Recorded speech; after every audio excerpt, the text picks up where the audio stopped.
बरोबर. आणि इथेच त्याचा तो गुन्हेगारीचा अंदाज किंवा त्याचा तो अंधविश्वास समोर येतो. तो अपशकुन टाळण्यासाठी तो तिथूनच अवघ्या 1 किलोमीटरवर जाऊन त्याच रात्री आणखी 2 घरांमध्ये चोऱ्या करतो. त्याच रात्री? हो, त्याच रात्री. म्हणजे विचार करा, एकाच रात्री तो आधीच चोर बनला, मग स्वतः चोरीचा बळी ठरला आणि केवळ अपशकुन टाळण्यासाठी पुन्हा चोर बनला. या 2 चोऱ्यांमधून त्याला जवळपास 120 ग्राम सोनं आणि 1.5 लाख रुपये मिळतात. ही तर नशिबासोबत लावलेली एक विचित्र पैजत झाली. नक्कीच. ही घटना त्याच्यासाठी फक्त पैशांची नाही तर नशिबाची लढाई बनली होती. पण मग पोलीस या सगळ्याच्या मुळापर्यंत पोहोचले कसे, एका रात्रीत एवढं सगळं नाट्य घडल्यावर? साहजिकच. दुसऱ्या दिवशी घरमालकांनी तक्रारी दाखल केल्या आणि पोलिसांनी तपास सुरू केला.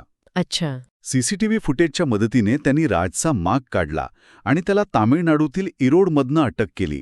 ओके. पण सुरुवातीला जेव्हा राजने पोलिसांना ही चोराला लुटल्याची कथा सांगितली तेव्हा त्यांचा विश्वासच बसला नाही. साहजिक आहे, ऐकायलाच किती फिल्मी वाटते ना. हो ना. पण जेव्हा पोलिसांनी स्मशानभूमीजवळच्या सीसीटीव्ही फुटेजची तपासणी केली तेव्हा राजच्या बोलण्याला दुजोरा मिळाला. अच्छा, म्हणजे पुरावा मिळाला. हो. फुटेजमध्ये ते 4 तरुण राजला अडवून त्याची झडती घेताना स्पष्ट दिसत होते. आणि मग त्या चौघांचं काय झालं? पोलिसांनी त्यांनाही शोधून काढलं आणि अटक केली.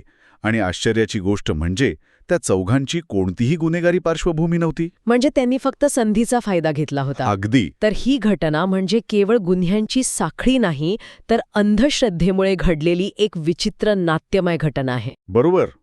ही कथा आपल्याला हे दाखवते की तर्क आणि युक्तिवाद हे किती सापेक्ष असू शकतात. म्हणजे जे तर्कशास्त्र आपल्या जगात लागू होतं ते गुन्हेगारीच्या जगात किंवा श्रद्धेच्या जगात पूर्णपणे वेगळं असू शकतं.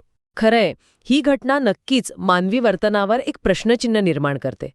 जेव्हा एखाद्या व्यक्तीचे निर्णय पूर्णपणे अंधश्रद्धेवर अवलंबून असतात तेव्हा त्याची कृती किती अनपेक्षित असू शकते. आणि हा विचार करण्यासारखा प्रश्न आहे की कायद्याच्या पलीकडच्या जगातही अशा विचित्र आणि वळणदार तर्काचे काही स्थान असते का?